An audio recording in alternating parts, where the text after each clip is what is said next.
Hey rockers, today's guest is Efrem Schulz, lead vocalist for the Orange County, California hardcore punk metal band, Death by Stereo. Together we break down the writing, recording, and inspiration behind the fan favorite single, Forever and a Day, taken from their 2005 album, Death for Life. This track was a huge departure from the majority of Death by Stereo's catalog up to that point in their career. Efrem explained that this was a calculated decision amongst the band, as they wanted to try something a little bit left of center. I commended Efrem with bettering himself for this album when he hired world-renowned vocal coach Mark Rank to help him with his delivery and technique. I love that perseverance. The band are all amazing players too in their own right, and the production team of Fred Archambault and Bruce McFarlane, better known as The Factory, completely slayed both the recording and the mixing. Sonically, this song sounds incredible and not dated at all, considering it's closing in on 20 years since its release. Oh, and Efrem is a dear friend, dating back almost 30 years. It was so cool to catch up. So for all this and a discussion about anaphylactic shock, don't you dare go anywhere. Hey, have you heard? Krista makes a podcast. Hey, have you heard? Krista makes a podcast. Hey, have you heard?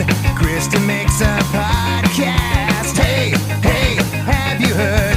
Krista makes a podcast. Efrem! What's up? Dude, I realize that I have known you closer to 30 years than 20 years. Holy moly, dude. Yeah, I have known you that long.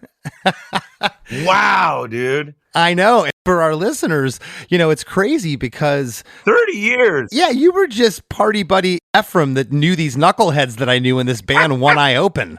Yes. And one of the craziest, I've talked about them on either this main show or our after party. I know I've talked about One Eye Open before, and amazing. crazy band. You can't even try to pigeonhole what their sound was, but I knew you through them. And their guitar player, Tim Owens, will tie into this episode with this song. Yes, of course. So Tim Owens became a member of Death by Stereo. Now, this is pre-internet, so 1998. Oh, yeah. You guys formed. The next year you put out your debut album, If Looks Could Kill, I'd Watch You Die, in 1999. Yep.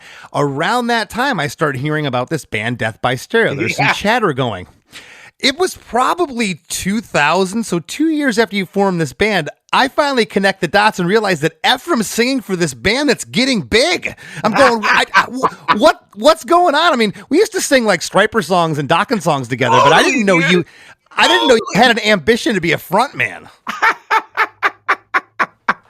Dude, it's so bizarre because circle around 30 years later, I just went on tour with you. I know.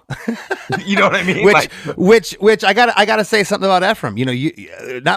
You're one of the guys that works super, super hard in this business. I'm looking at him right now. He's in his skate shop in Fullerton, California. Fullerton? Yes. Yeah, in Fullerton. Yes. And besides Death by Stereo, running a skate shop and everything else you have going on in your life, you also front the Voodoo Glow Skulls now, who were just on the road with Less Than Jake. Yes, I do. And that tour was so awesome. It was. It was so good. It was. And I had such a good time. And I know I've told you this, but you definitely have your own style in Death by Stereo, and I really feel like that's really you coming out. When you do your own band, like that's your emotions, that's your spirit and your energy coming out. You stepped into a role that a lot of people might say they're the former vocalist of Voodoo Glow Skulls. Oh, he couldn't sing; he was just barking and doing this. But it's like rapping, or it's a different type of a way to use your voice. His grunting, totally like rap. Yeah, his the syllables, how they come out, and how you're able to step into those shoes. It was. I know it was tough for you. We talked about it, but you're doing it flawlessly. Oh, dude, it was really hard. I don't think people realize how much power he sings with, and how much he's pushing out, and that much power on every syllable. Every consonant. It's just, I mean, I feel like I'm playing the horns. Like I'm a trumpet player or something.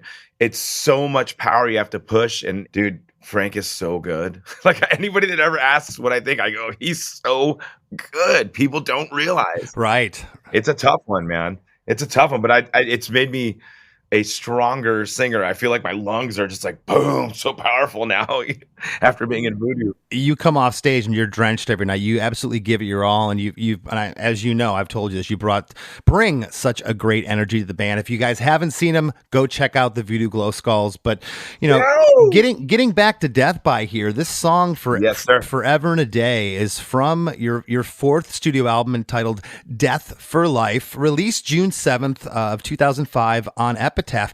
This is a different song for your band, man, and way different. And I have to ask, by this point, you had been a band for about 7 years.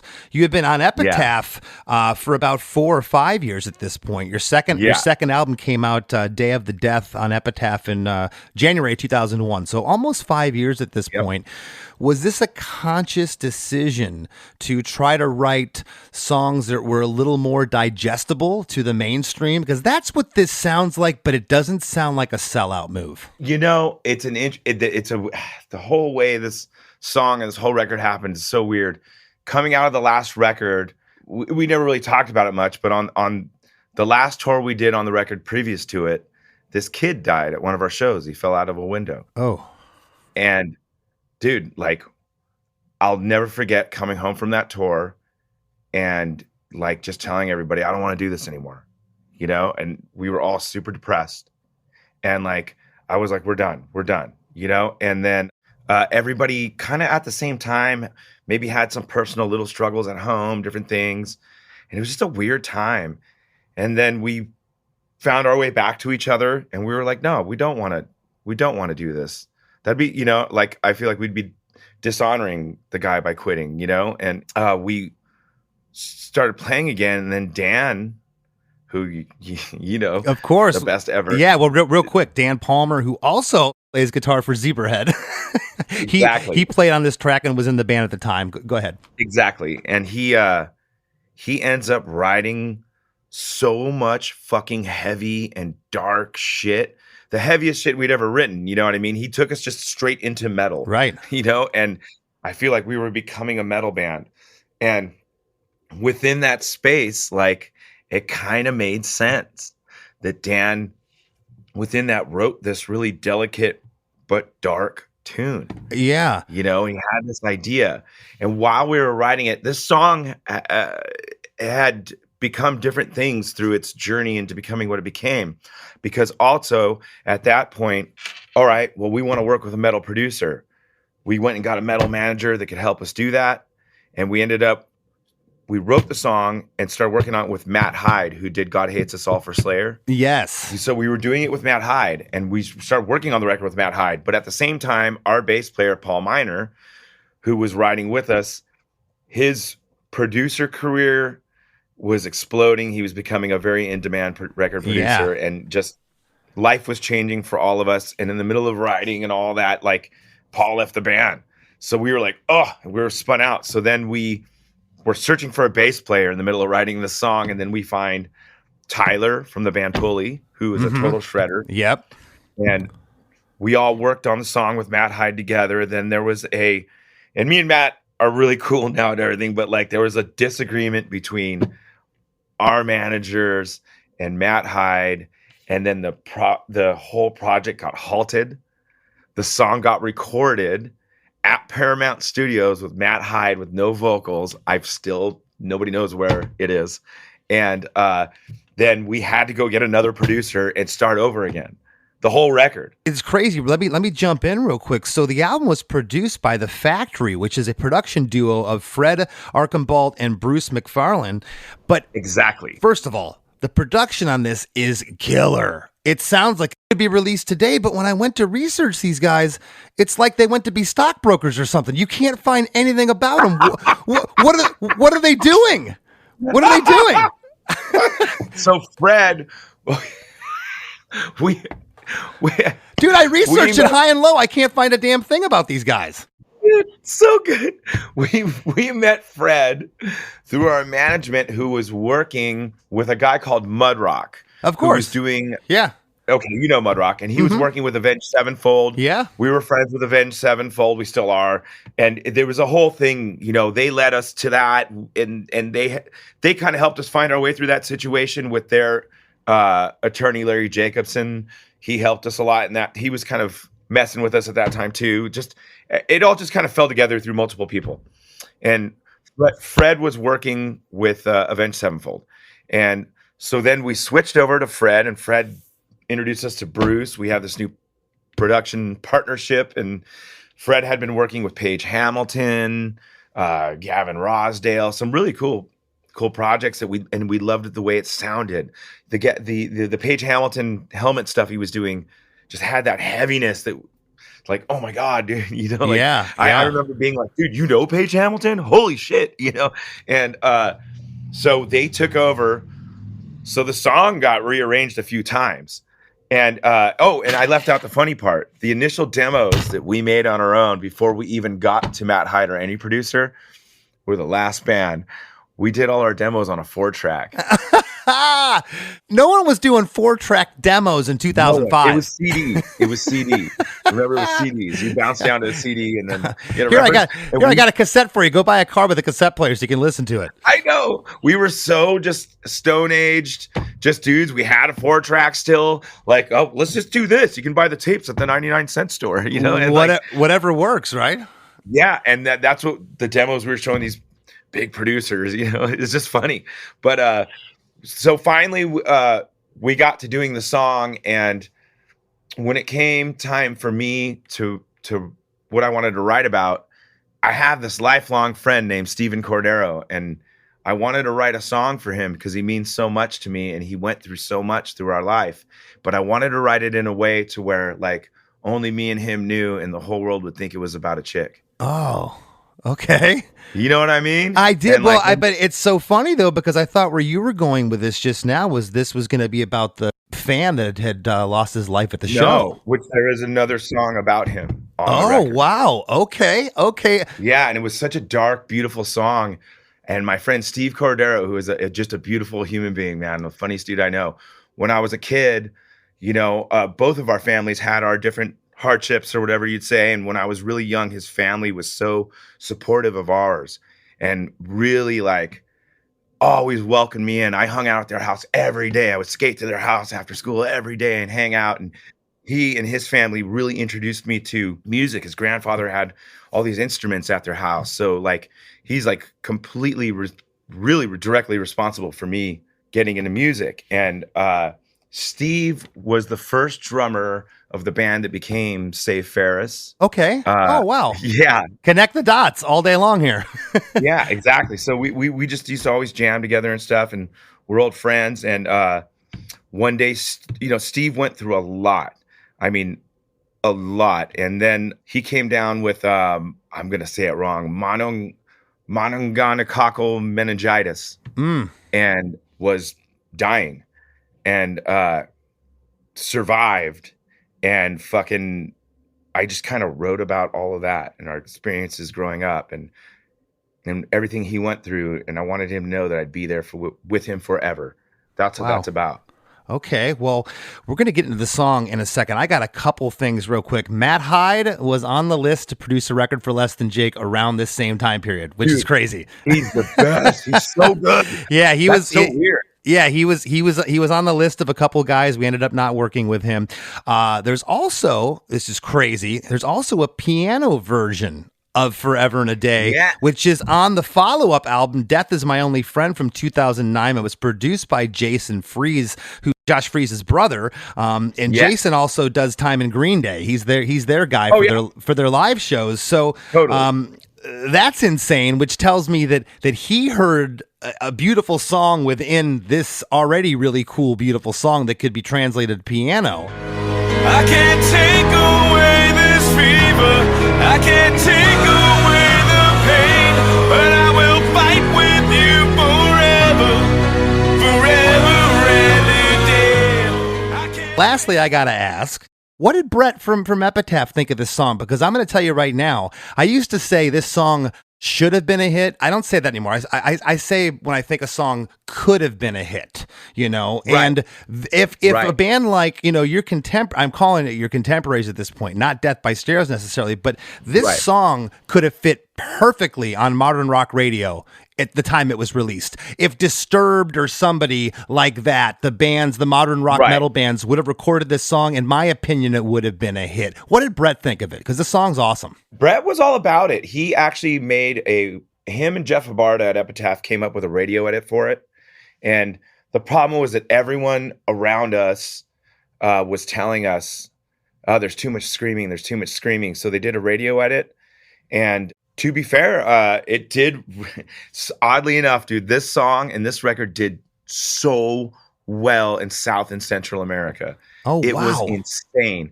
We went to play the Dominican Republic, and I was like on a morning cooking show, like with Tyler from Philly, like eating a sandwich, que rico, and Dan's on a radio show the same morning, and same thing in Costa Rica, same thing in Colombia. Colombia, the biggest headline show we'd ever done, in Bogota, dude. Like it just unbelievable. Wow. So it was a hit for you guys. Yeah, it did blow up, and internationally, I'd say in the States, the record previous to it did better. Internationally, this record did better. And people know the song in Europe, but especially South and Central America, man, it was just wild. And it just kind of came and went. You know what I mean? Like, it was just like here and gone, But it was just like, wow, what is going on? And, Colombia, going to the hotel, they got to drive you the weird way to get there and all that, Yeah. You're just like, whoa, dude, it was crazy. But it's a weird feeling when that happens to bands like ours. And because we're big bands, but we're not superstars, So no. We've never had bodyguards. I walk wherever I want to walk. And we're down in South America, Colombia the first time. They're like, oh, no, you're not going to the mall by yourself. Oh, yeah. Yeah. You're the dude that's in the van picking you up has a gun. Yeah. He's like a security guy. No, I know. And you're like, wait a second. Oh, gosh, there's so much here, dude. Before we jump into the tune, I promise we're going to get there. Okay. Yeah. I understand. And if you did, I think this is awesome. I understand you took vocal lessons from a guy named Mark Rank during this time. Yes. Is that really? So weird. You know that. Well, it's so crazy because wow, you're really singy in this. I knew you could Absolutely. sing. I knew you could sing, but I didn't know you could sing like this. Could you sing like this before Mark? Was he there to teach you how to properly sing, or was he working on pitch and notes and things like that? I feel like I was getting there over time, and he taught me like a few different things that kind of unlocked a couple doors I just couldn't get through, and taught me how to get past thinking like, dude, that's so out of my range. And he would do these vocal exercises with me that would get me up to that range, kind of trick me into it almost. And he'd be like, you did it. Mm-hmm. You know what I mean? And he taught me a lot about letting go and just not being afraid to be myself and just letting my voice come out, and I didn't realize how important that was. And also, when I was recording the vocals for that record, something else interesting happened to me during the making of that record. I have a nut allergy. So do I. Oh, okay, there you go. Yeah, I'll die if I eat them. I ate something wrong, and I was having a snack in the space, and I look over at Tim Owens from the band when I open. I look over at Tim Owens, and I'm like sweating. I'm like, God, it's so hot in here, dude. And he kept being like, what's wrong with you? And I'm like, I don't know. And I got so unbearably itchy. And I was just, I don't feel good. And then I remember Fred being like, dude, you're getting sick, man. Get the fuck out of here, dude. Yeah. And he's like, go. And so I go and I walk out to my pickup truck, and everything starts getting blurry. My eyes still won't stop watering. My whole body got so itchy. My feet started swelling. Oh. And I took my shoes off, and then I got on my Sidekick probably at the time, Yeah. That's around that time, mid-2000s. Exactly. And I'm like, hey man, I don't know what's wrong with me. I need help. I can't see. And they came running out, and then they pushed me over to the side, and they just drove me straight to the emergency room. I went into anaphylactic shock. Oh gosh. Yeah. And then so I came out of that, and my voice was trashed. And Mark Rank, I love you, Mark Rank. He just sat there with me. I went straight into him, and Epitaph found him, got me linked up with him, and I think he worked with Paige Hamilton too. Awesome. But and he just kind of nursed me back, over the course of some days, and then like got me right back in. And then like the lessons I got with him, he really just taught me to open up. And like, I think a lot of things, it was just, it's all mental. Like I feel like I was really soaring after my time with him, Good for you. I've wanted to go to a vocal coach forever, just to maybe unlock something I don't know that's inside me. Yeah. So you've inspired me with that, and I want to get into this bad boy right now, because you and I could sit here and talk all day. Okay. Oh, dude. I'll go on and on. I've thought of 30 stories within stories already, and I'm not even going there.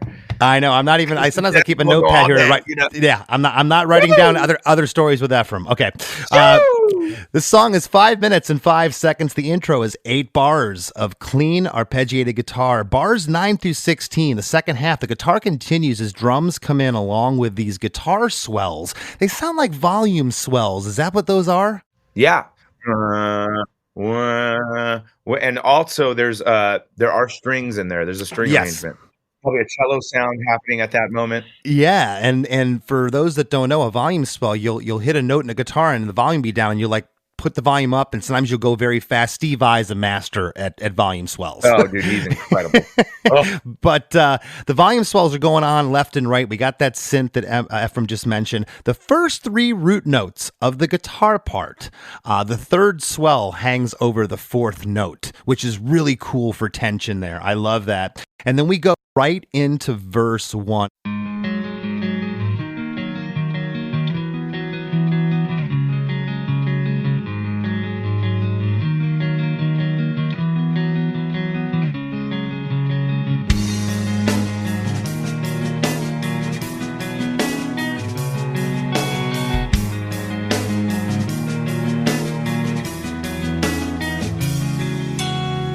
Did you ever wonder, will I make it through this night?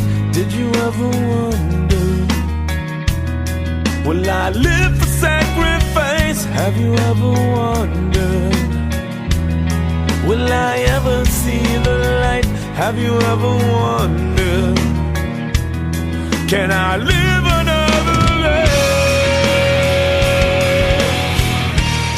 Can I live another life?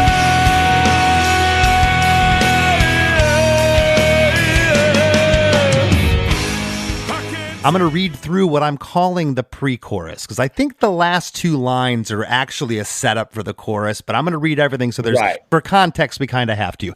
Did you ever wonder, will I make it through this night? Did you ever wonder, will I live for sacrifice? Have you ever wondered, will I ever see the light? Have you ever wondered, can I live another life? Can I live another life? That's all about my buddy Steve, and a little bit about myself, because we were both going through a really hard time. We went through a really, really rough time together, and we were really, really good friends in school, and we felt really outcasted and didn't really connect with anyone but each other, and music, I think, saved us both. It was kind of me asking him, do you think we'll ever see the light? I almost feel like maybe can I live another life is me imagining him asking me that. It's funny when we talk about mental health, and for men, we don't like to sometimes admit these things. You're taught to not be weak, as from the time you were a young boy. But it's crazy to hear you talk about this, because you're one of the most positive people I've ever met in my life. To me, you're so up every time. I mean, I've never seen downtrodden, depressed Efrem, but I haven't been locked in a van with you in a band either. So. He won't come out of his hotel room. He's been in there for 4 days. It's so great, dude. That is brilliant. No, I think the things that you go through when you're younger just make you stronger when you're older, man. You know what I mean? And like it made me a positive person, I think. Awesome. Well, there's a lot of moods in this song, and the mood here in the intro and the first verse throughout the whole song, especially when we hit that bridge lead part, and then the whole second half of this song is like it's like a metal song. This goes through a lot of twists and turns. I love it. I have to ask, and I don't hear it until later in the song, but this sounds like a single tracked vocal here. You weren't doubled here on the verses, were you? No, I wasn't. I think we just found something that was real and emotional and went with it, Yeah. Sounds really full and great, but doesn't sound like it was double tracked. There's clean guitar harmonics, panned off slight left that are killer here. It's awesome. There's a high synth part tucked in the mix on lines 1 and 3 only. And I love what that does there for context. And then the last line, and I'm calling "Can I Live Another Life?" When you say that twice, I'm calling that the pre-chorus. And as soon as you say "life" the first time, that's when the big stereo guitars come in, and there's more harmonics that take us into chorus number 1. And that 4-track demo you had, I can't imagine with the limitations of 4 tracks how you were able to orchestrate something like this song. How bare bones was that? I just sang it just by myself. You know what I mean? Okay. It was just a lead vocal, and then when we got in this, I could hear so many things in my head. I would tell one of the guys, "Hey, give me a whoa" at the practice space, And when we got in the studio, I tend to go into the studio and I build it out right there. Like I hear everything in my head, and I hear all the stacked harmonies, I hear everything. And I take it a piece at a time. All right, we got done with this verse. Let me build up all the harmonies on it. I mean, I can't believe I don't know this, but do you fumble around on guitar at all? Can you get around on it or no? Yeah, I can get around on the guitar a little bit. Okay. Not like Palmer or you know what I mean? But okay, so I can strum some chords and sing and play at the same time. It's interesting. I haven't heard anybody say what you just said on the show, really, except for Dee Snider. So Dee doesn't play anything. Really? No, but he wrote all those Twisted Sister songs. He would get there with the guys and he would hum guitar parts. I've been similar things with our guys. That's so I'm cool. really lucky to be surrounded by people that can read that vibe too. Yeah, and I've told people, they're like, "Well, I don't really know. I hear these songs, but I don't know how to play an instrument." I'm like, "Just get them out like Efrem does, like I've told them, like, just sing it out to somebody, and maybe someone can hear your vision. Yep. But chorus 1 comes in here, and again, unless it was such a locked double, I don't hear a double on your voice here. Do you know if the factory, the production team, were you double your voice in unison? They were putting secret sauce on stuff. They were, you know what I mean, reverbs and delays and all that. They definitely made it real drippy, but it's mostly not doubled vocals, I mean, obviously the harmonies are super stacked and doubled, but this chorus is probably one of the poppiest things the band's done, Yeah. This chorus right here. I can't take away this fever. I can't take away the pain, but I will fight with you forever and a day. I can't face this world on my own. I keep on searching for your face. I promise that we'll live forever and a day. I can't take away this fever. I can't take away the pain, but I will fight with you forever and a day. I can't face this world on my own. I keep on searching for your face. I promise that we'll live forever and a day. Chorus 1 comes in at the 1 minute and 3 second mark. What's going on? Those were all the thoughts in my head in the time when my friend Steve was in the hospital, and I was saying, like, dude, they were speculating, he's fine now, which is a miracle, but and it's so rad, but they were speculating he'd be in a wheelchair forever, Oh gosh. And the thoughts in my head at the time were like, dude, you're my best friend of my life. I'll fight with you forever. I'll be with you forever, and dude, you've been my friend this whole time. I can't do this without you, man. You gotta fucking pull through this, and he did. Ice cold, it's so sick and now. Hey everybody, don't go anywhere. We got lots more with Efrem coming right up after a few words from our sponsors. To all the guys out there listening, we all know first impressions matter. And if you're not taking care of your skin, people are going to notice. They'll either think you're way older than you are, or that you just don't care about your appearance. Well, show them you do and make a great first impression with Caldera Lab. I try to make skincare an important part of my everyday routine, just like brushing my teeth and flossing and styling my hair. It's just as easy and sometimes even quicker with Caldera Lab. Caldera Lab creates high-performance men's skincare products, And the Regimen leads off their product lineup, a twice-a-day routine to transform your skin. Skincare has been the Wild West for men for years. That's why they've made the solution simple. It's 3 products. The Clean Slate, which is a face wash to start and end your day. The Base Layer, which is a daily moisturizer to hydrate your skin. And the Good, which is a go-to multifunctional serum that helps your skin look tighter and smoother. They also have the Icon Eye Serum, which addresses the 3 most common skin concerns around the eye: fine lines, dark circles, and puffiness. 1 minute in the morning and at night is all it takes to reduce your skin wrinkles, fine lines, and signs of aging. Clinical trials have found that 94% of men's skin showed an overall younger looking appearance after using Caldera Lab for a few weeks. So now is the time to see what it can do for you. We have an exclusive offer for Chris DeMakes a Podcast listeners, and it's the best offer available anywhere. Use the code DeMakes at calderalab.com and get 20% off right now. Get 20% off with code DeMakes at calderalab.com and make unforgettable first impressions that lead to the confidence you deserve. That's 20% off at calderalab.com with code DeMakes. You'll be glad you did. This episode is brought to you by Pete's. Few things start your day better than a good coffee. That's why Pete's hand roasts their coffee from a specific selection of high-quality beans. And they don't just put those beans into anyone's hands. Pete's trains their roasters for 10,000 hours so they can master the roast that gives you the most. Pete's Coffee. Coffee for coffee people. Find Pete's online or at your local retailer.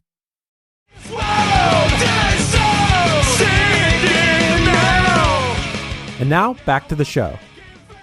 You know, you mentioned the South American crowds. They are so into the anthemic. I think everybody is in music. They like to put their fists in the air and, sing those anthemic songs. But what a lyric, though. Who can't get behind, but I will fight with you forever and a day. Dude. I mean, it's not surprising that this lyric popped there. And dude, like, it was so cool hearing giant rooms and giant festival crowds. Whoa! Yeah. It was like, what is going on right now? Like, this is so bonkers. Like, I'm so glad you got to experience that. Because again, this song to me, and it was a hit. It was a hit for you. But I said, a lot of those bands that were on modern rock radio around this time, with their money and their push and whatever. There's as you know, there's a lot of factors and a lot of luck too that happens with hit songs. But and we were kind of started doing more metal tours. We'd become a heavier band at that time, and we had a lot of great people really trying to push it in that direction. It was an interesting time for us, I'm telling you, some of my favorite records were the records where the band branched out and they said, we want to try something a little different here. And when they did that, it brought up something. It brought out a different side that I think sometimes the band didn't even know they had.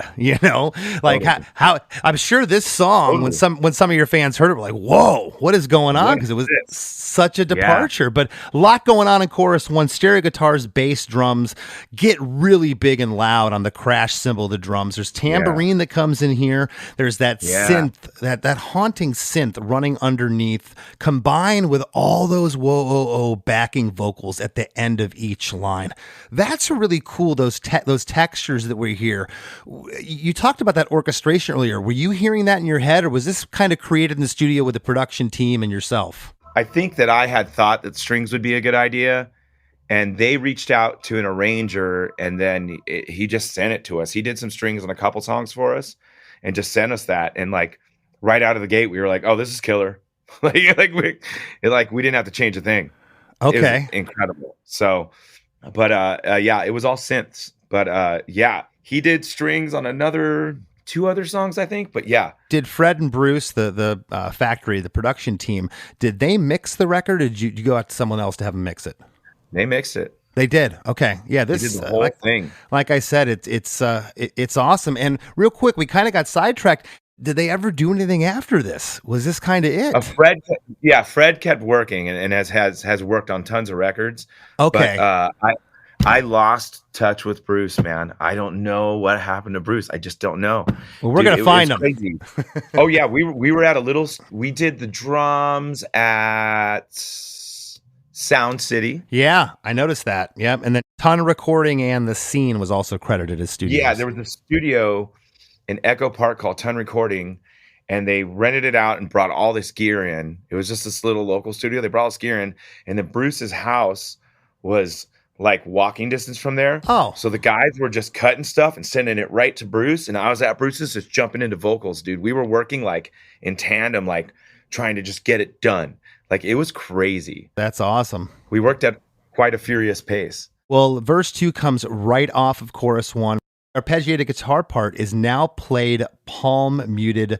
The drums and bass are in with those guitar harmonics. The synth is running underneath everything here, and we got these backing vocals, which are just, again, I'll use the term haunting. They're audibly loud here in this verse, which I think is really cool.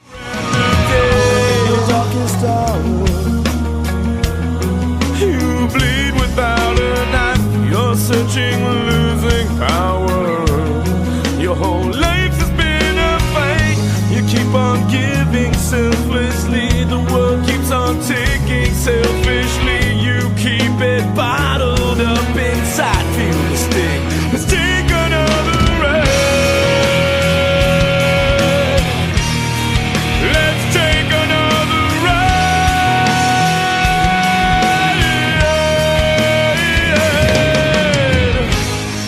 And in your darkest hour, you bleed without a knife.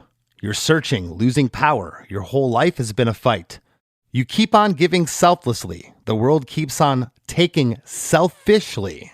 You keep it bottled up inside. Feel the sting. Let's take another ride. Let's take another ride. Steve used to steal his mom's car when we were younger, and we'd go on these crazy fucking rides, man. Like, oh my God, dude. You know what I mean? Cross people's lawns, doing burnouts, doing donuts in places. We'd go out all fucking night, dude. All night. I mean, I can't believe he pulled the gas pump out of the thing one time, dragging it down the street. I can't believe we never got in trouble. And dude, he would just bring it back, park it, and just like nothing happened. And I just like wake up on his floor like in the morning, like, oh hi. You know, Yeah. We would go crazy. But you know, I was basically singing about Steve and like how he's just this nice guy. And I felt like, man, you've kept all this bottled up inside of you, and you just get it out by being crazy and going around town and just fucking shit up, dude. We would go buck wild together, dude, and like just go cause trouble, you know? And it's kind of like, man, you keep it bottled up inside. Let's just go take another ride then, dude. I could see why this was misconstrued by people as a love song because, Yeah. you know, but you know, like lovers, but it is a love song between friends, and that's why it was felt that way. I Totally. think, yeah, Totally. yeah. 100%. And still my great friend to this day, dude. But yeah, it was just basically me kind of painting a picture of like, dude, you're such a nice guy, and you've been so fucked over so many times and yada yada, like fucking, man, let's just fuck it. Let's just go, you know? And it's also me kind of saying like, I need you, man. I need you. Cause how are we ever going to go ride again? You know? Mhm. You know? Well, something else, you know, I always talk on the show about hooks within songs, and these guitar harmonics throughout. I've always loved what harmonics make me feel like, just what they can do if they're played well and used tasteful in a song, and they are here. I mentioned the drums and the bass are in here with all those guitar harmonics, that synth part running, a lot going on here. I love the second line. You say losing power in this cool, low, different voice. And yeah, there's a different thing there. Was that Characters. Different. Yeah. Was that Very conscious. Yeah. Was that something that the producer said, hey, try something different? Or is that just something that came out? Or were you hearing that in your head? It's a very interesting note choice there. I came in with that. It's great. I knew I was going to do that. I really like with Death by Stereo. I like that it's a thrash punk metal band, but a lot of times I like to approach the vocals like from a Danny Elfman perspective, where there's characters in the song, or like Jello Biafra, where you like, I think sometimes you have to go so over the top and almost act it out theatrically to get your point across lyrically, you know? And so that's kind of me I don't know what you'd call it, acting it out, you're losing Yeah, power. yeah, it's a, you know what I it's, mean? It's very dramatic. it You is. know, It was almost like Swedish symphonic metal or something. Like where'd this voice come from? Ooh, I love that. There's on different records, there's been different parts where I in my head, I think, all right, character voices really get the emotion across so people feel it, and I've always wanted this kind of little bit of like a spookiness to it. A Nightmare Before Christmas Eve, little sprinkle on top, Yeah, no, it's really cool, and that really stuck out to me. Something else that's great, the last line when you say "feel the sting," that's a different way you said it there. It's a different enunciation. I like that. It puts emphasis on those words, and there's a great guitar harmonic swell there that goes through the next part, which the lyric changes here on pre-chorus too. It's "let's take another ride" 2 times. Same instrumentation as before, but the bass run this time is killer. Woo! Let's take another ride.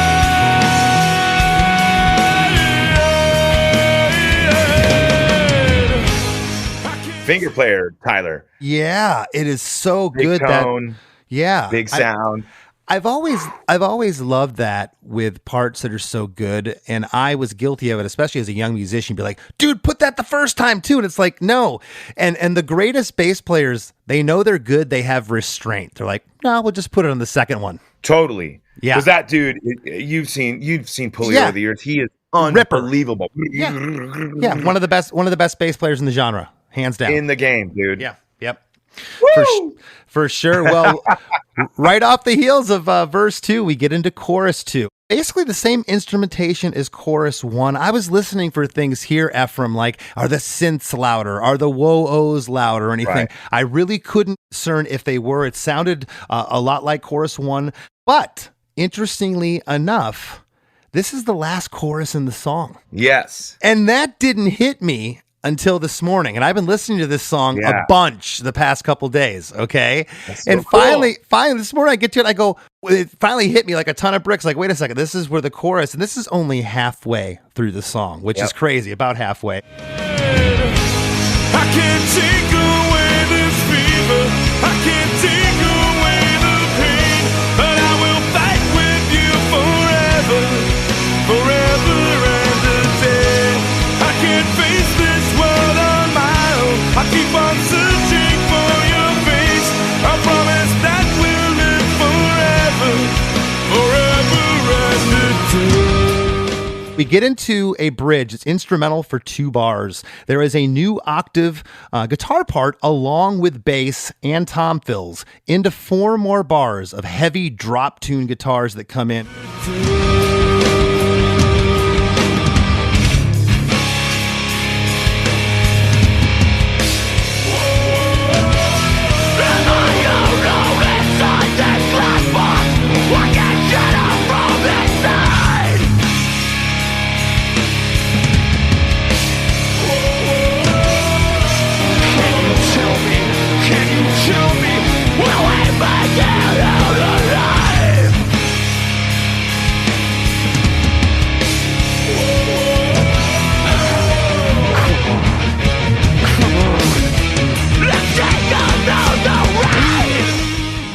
Am I alone inside this glass box? I can't shatter from inside. Can you tell me? Can you tell me? Will we make it out alive? Come on, let's take another ride. It's me, I guess, putting myself in his shoes and then thinking back to when I was younger and the shoes I was in then, and like how we both felt trapped, like in our lives. And I just wanted to like, and we're fine now. It was just like we had to shatter our boxes to get out, and I found my way, and I found my life, and I found happiness and joy. And I wanted to ask you about that line. Am I alone inside this glass box? What were you trying to paint there, imagery-wise? Like, we all can't be alone. Like, I'm singing this song because I know other people are going to hear it and be like, fucking me too, man. Like, like, fuck, we need an anthem for the fucking not cool kids, man. You know what I mean? Like, I had mentioned a second ago about those whoa-ohs. I love the whoa-ohs here. And I also love that your vocals, for the first time in the song, they're up an octave. Yes. and you're screaming your head off. And like when it got to this point, I'm like, okay, there's Efrem, there's Death by Stereo. Yep. But it's really cool how you meshed that together. And I have to ask, you know, this song up to this point was so different for you guys and something very special. You know, you could have went into a bridge and then did a chorus out and that was the song. Was there ever that discussion? Like, we don't want to take this too metal or we don't want it to sound too much like our old stuff. It definitely came up. And there was a lot of discussions about, you know, where are we going with this? You know, I remember even when the first inception of the song at rehearsals, Paul being like, whoa, like, what are we doing, guys? You know what I mean? And Dan just being like, this is what I got. Because you could have played it safe. You could have went into a traditional departure bridge for 16 measures, and then went to a double chorus out, and that's the song. But I love where you went here with it. Those whoa-ohs are killer here. This bridge to me, really, Efrem, is the second half of the song. The first half is the ballad, and the second half is the heavy part. It's like that Testament song, the ballad. Oh, I love Testament so much, so good. I know, that's why I had to jam it in this episode with you. The whole other episode. On the last line, come on, let's take another ride. This ascending guitar riff here with the bass and drums is just, it is so, it gets me, that part gets me hyped.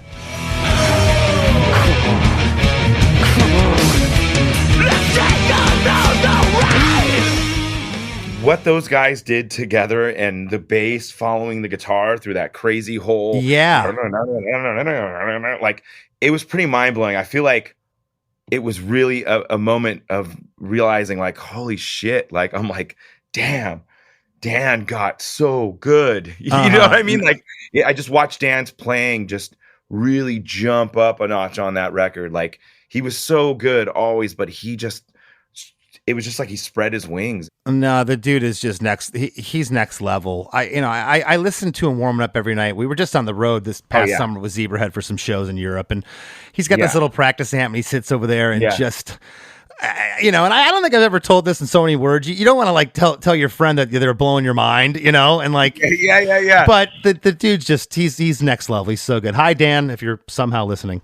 But I love you, Dan. The guitar solo comes in here, which, again, Dan Palmer, this guitar solo is just shredding.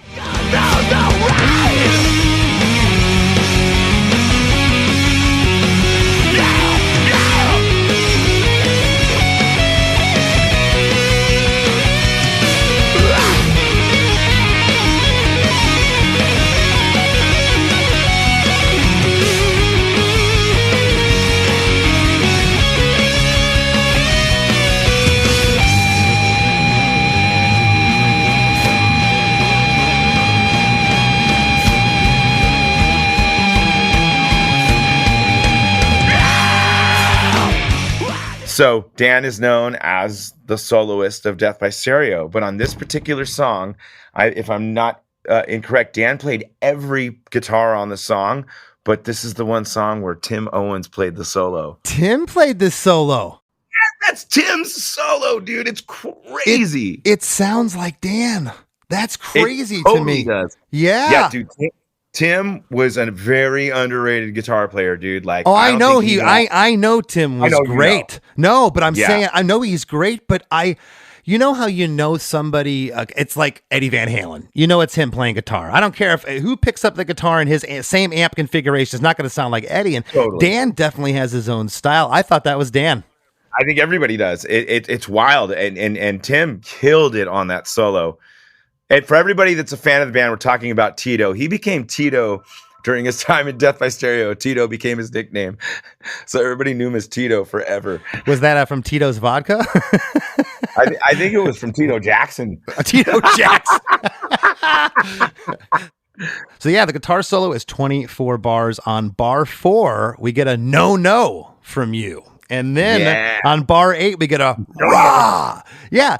Was that just you going, there needs to be something here? Were you, a lot of times guys will be warming up in the vocal booth and they'll just do it. Right. Was that planned? When we jam at practice, like sometimes I just kind of like vibe with the guys, go, yeah. And I do it different live, and so sometimes when we record, I'll be like, just roll the tape, just roll it. And I'll just throw in a couple, I'll just try and feel it like hip hop. Yeah, I love those little things, those little flourishes, and I especially love it live, as you said, because you could do it different every time, and it doesn't matter. It's just your personality coming across. Totally. And sometimes when I hear a solo in my head and in my heart, I'm all, when he does it, and so I'm just like, yeah, like sometimes I'll just do it, yeah, you're feeling it. Bars 17 through 24, there's insane riffage leading up to verse 3. There's a guitar harmony at the end of the solo for a bar or so panned off right. Yeah. The last 8 bars of this section, the guitar is feeding back and the stereo guitars are doing this killer walk up before we get to verse 3. Oh, dude, with the bass. Yeah. Little Mozart part. Really classical sounding. And I can't imagine verse 3 not being here. It's so perfect, but you could have went into a chorus here. Was there was there that discussion? Do you remember? Yeah, we wanted to have like a really hard, crushing, and with a like kind of a crescendo. We wanted the song to be a journey with peaks and valleys. So build it up, explode, and then release at the end. That was the whole vibe, man. We were really trying to paint a picture. And Dan just murdered it with that arrangement. Dan is like such a great arranger, dude. It's insane. And yeah, that was very intentional, and building up to that screaming verse, just kind of like everything built up. This is our fucking rage, Well, that killer walk up takes us into verse 3, and right off the top, we get this ow from Efrem.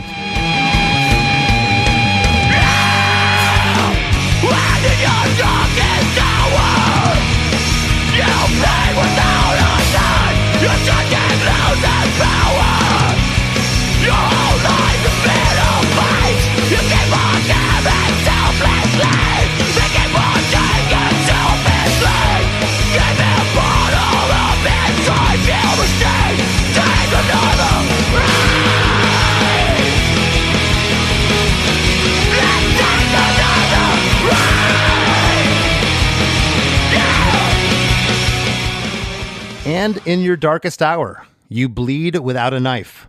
You're searching, losing power. Your whole life has been a fight. You keep on giving selflessly. You keep on taking selfishly. I think you say keep on there, right?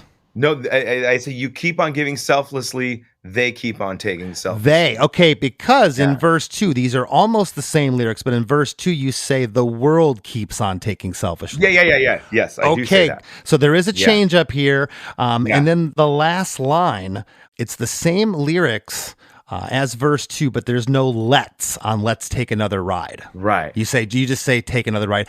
Was that kind of improvised? Very freestyled, very improvised. A lot of the screams, a lot of the stuff all over that record was stuff I was just feeling in the moment. And I would just go back and be like, I'll give you like, you know how you do. I'll give you 3 more of these. You know what I mean? And sometimes we just went with the one. Sometimes it was a one take on the record, but I think there was a good amount of one takes. Some I would just do harder and harder and harder just to try and get the hardest scream I could till I was blown out, Well, you're screaming your head off here, and it's awesome. I got to ask now, and you may not know, maybe the production team, the factory did this, but if there's anywhere where there is doubled vocals, it sounds like it would be the back half of this song. Do you know if they unison your lead vocal at all, or is that just one? I can't tell. On the screams? On the screaming part here, yeah. I want to say, did we double those screams? If they did, they're so locked that I can't hear a rub anywhere. It's really edited well. I don't think we did double those. No, those screams are not doubled. They didn't have vocal align yet. which for those who don't know vocal align, it's a very nice little program. The whoa-ohs after each line are awesome here. There's really great synth stuff, and the drums, bass, and stereo guitars are just super, super loud and killing you here. Out of this part, we go into what I'm calling a post-chorus, but there's not a chorus before it. So I don't really know what you call, maybe the outro. This is like the outro of the song.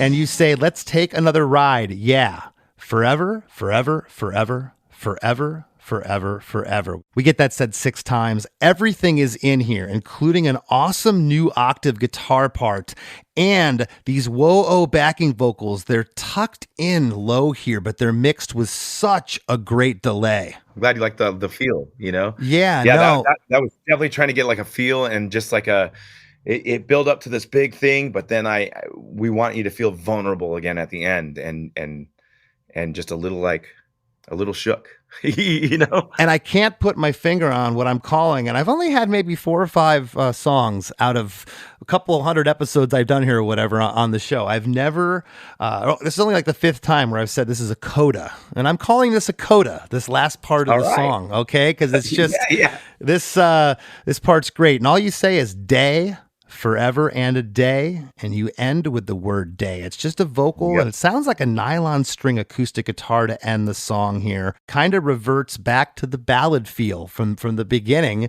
and kind of ends almost a little morose.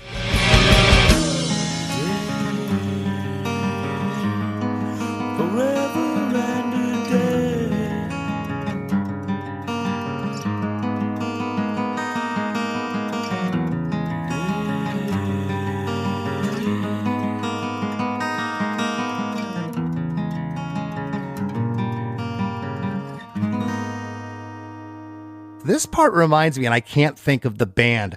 I want to say Maiden, but it's not. It's like an outro to an 80s metal song, and I can't think of it. That's the feeling that I get from it. Totally.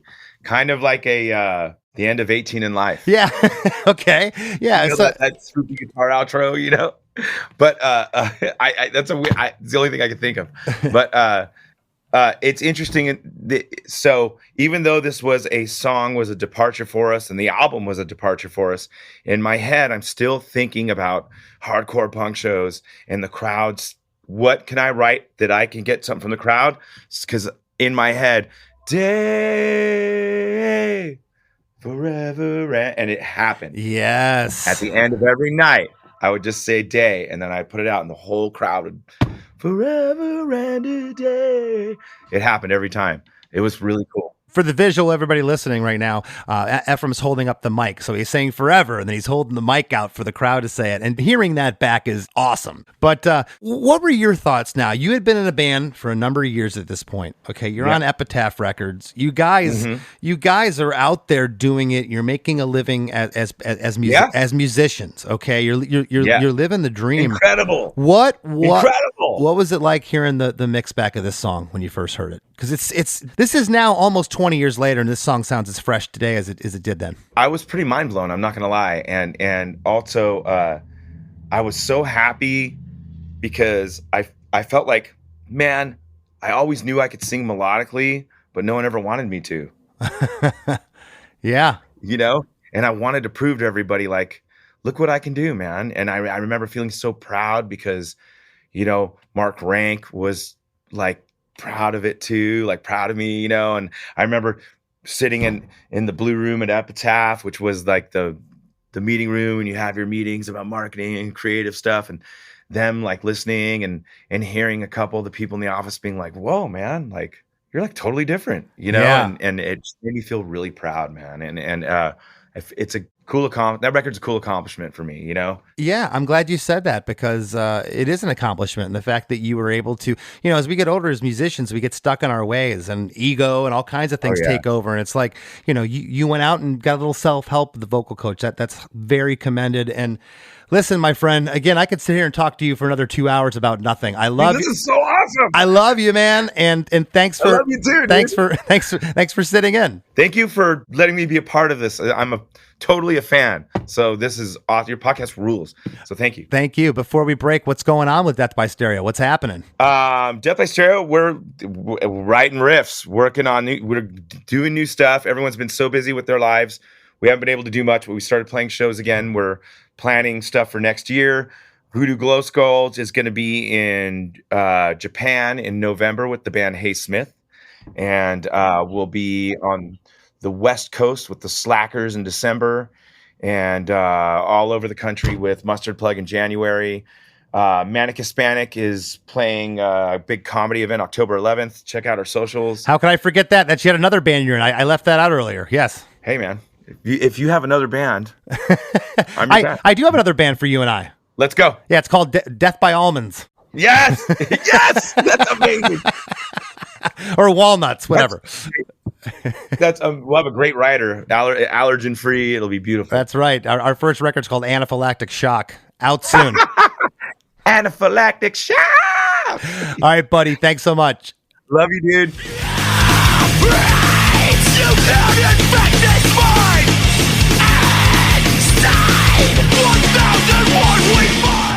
Hey everybody, I hope you all enjoyed that conversation with Efrem as much as I did. But don't go anywhere. There's lots more Chris DeMakes a Podcast coming right up after a few words from our sponsors. Hello out there. Yes, hello out there, everyone. I'm Hal Schwartz. And I'm Flynn McLean. Together we host None But the Brave, a podcast dedicated to the music and career of Bruce Springsteen. Bruce and E Street Band are on tour right now for the first time in 6 years, and we're taking a detailed look at what's happening on stage in our bi-weekly episodes. We've also been recently joined by some very exciting guests, including rock journalist Warren Zanes and Stephen Hayden, Backstreet's Magazine founder Charles Cross, and Barstool's Kirk Minahan. If you're a diehard Springsteen fan, this is the show for you. So please subscribe to None But the Brave on your favorite podcasting platform, and we hope to see you further on up the road. Thank you so much. We'll be seeing you. As we near the end of the show, here's a band you might not know. Welcome to this week's Band You Might Not Know.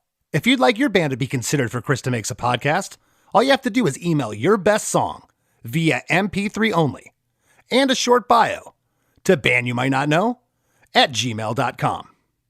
This week's featured artist is Project Revise, a 3-piece pop-punk band from the UK. The band has been featured on a number of Spotify editorial playlists, as well as BBC Radio. You can find their music on all the streaming services. Here's a snippet of their song, Just a Story. Waiting here, searching for. It's just a story to you. Give me a reason to waste my time again. Like a firefly illuminates the sky. The world is yours on your own. The Wrap with Chris and Chris. So Chris, that was a really fun episode. I like it when it's an old buddy of yours who comes on and you could tell that they're just having a good time talking to their friend. I really like that, and I think that the listeners will really feel that too.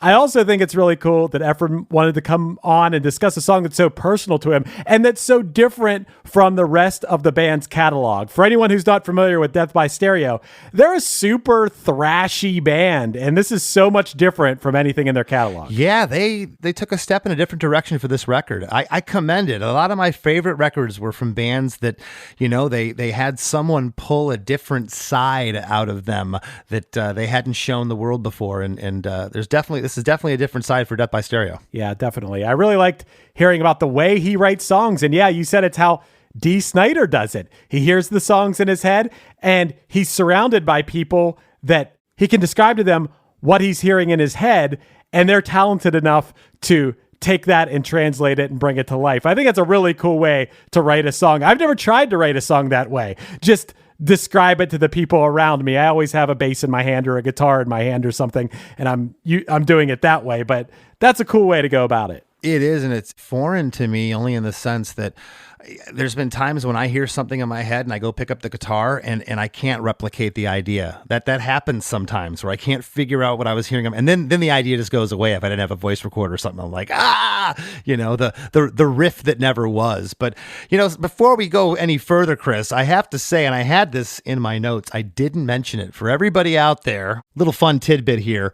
Efrem made a cameo in the Less Than Jake Dope Man video. Yeah, you told me that before you recorded. That's wild. You guys really have been friends for a long ass time. Yeah, I told him going on 30 years, closer to 30 years now than 20 years. Known him forever. Hey, when you listen to Death by Stereo, it's almost as if he's intimidating as a vocalist. You wouldn't imagine that he's such a positive, upbeat. I mean, from the second he came on here, I'm like, I like this guy. I want to be friends with this guy. Just such a positive and uplifting guy to talk to. And, wouldn't you be a little intimidated if you heard Death by Stereo, that guy, that voice? Wouldn't you think like, oh, I'm not messing with that guy? Absolutely. And his persona on stage, he's menacing with both bands, with Voodoo Glow Skulls as well, as we talked about in the episode.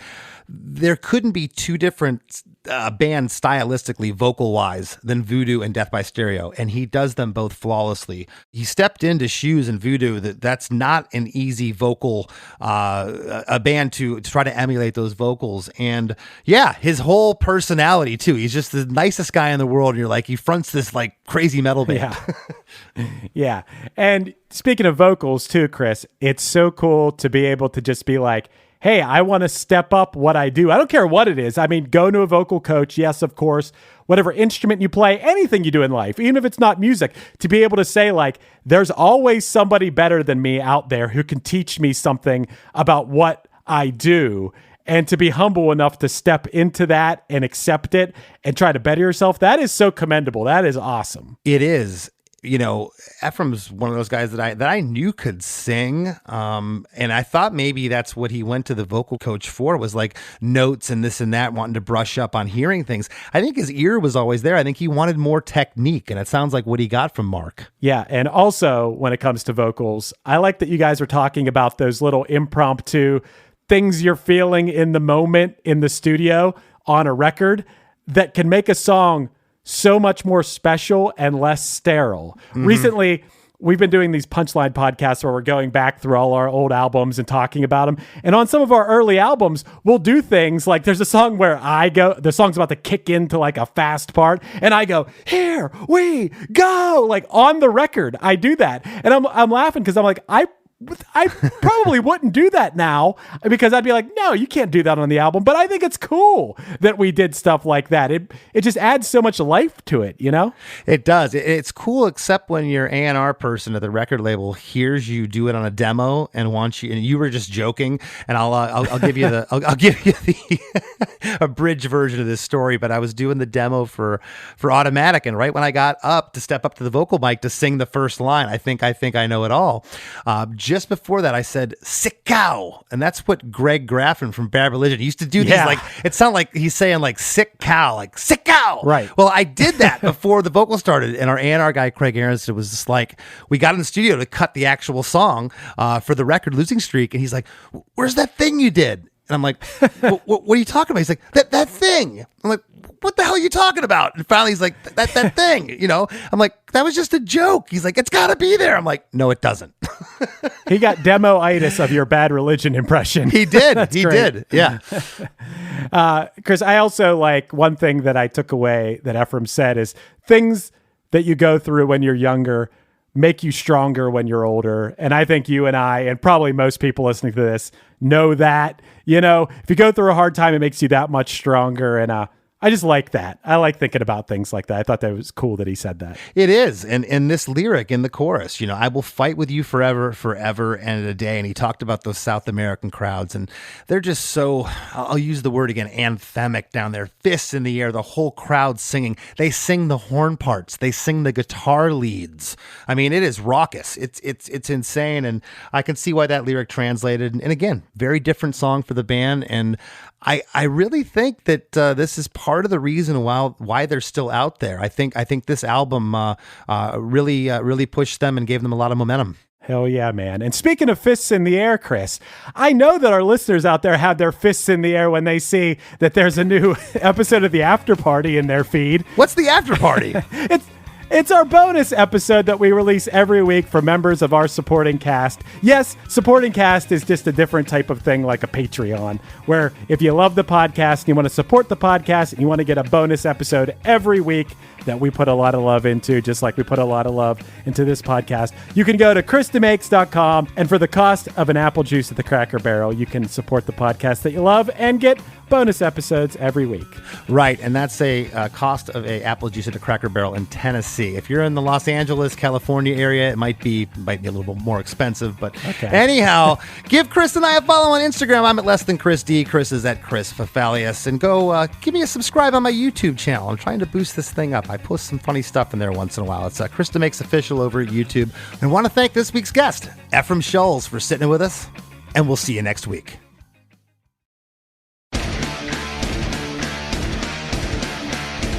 Hey there, I am Johnny Christ from Avenged Sevenfold, and I've got a podcast called Drinks with Johnny you're going to want to check out. I sit down with a bunch of different people from all different walks of life, from professional wrestlers to actors, comedians, fighters, musicians, everything in between. I'm just looking to make some friends and have a good time doing it. So if that sounds like something you're into, go check out Drinks with Johnny, streaming everywhere now. What's up, everybody? I am Finn McKenty, host of the Punk Rock NBA podcast, part of the Sound Talent Media Podcast Network. My podcast is all about doing what you love for a living, and every week I sit down and talk to people who have done exactly that. For example, musicians like Tommy from Between the Buried and Me, Matt from Periphery, Lil Lotus and Shinigami, among many others, photographers, artists, designers, YouTubers like Glenn Fricker and Sarah Dici, and I unpack exactly how they got to where they are today with the goal of helping you do the same. So if that sounds cool, you can listen and subscribe at soundtalentmedia.com, and I'll see you there.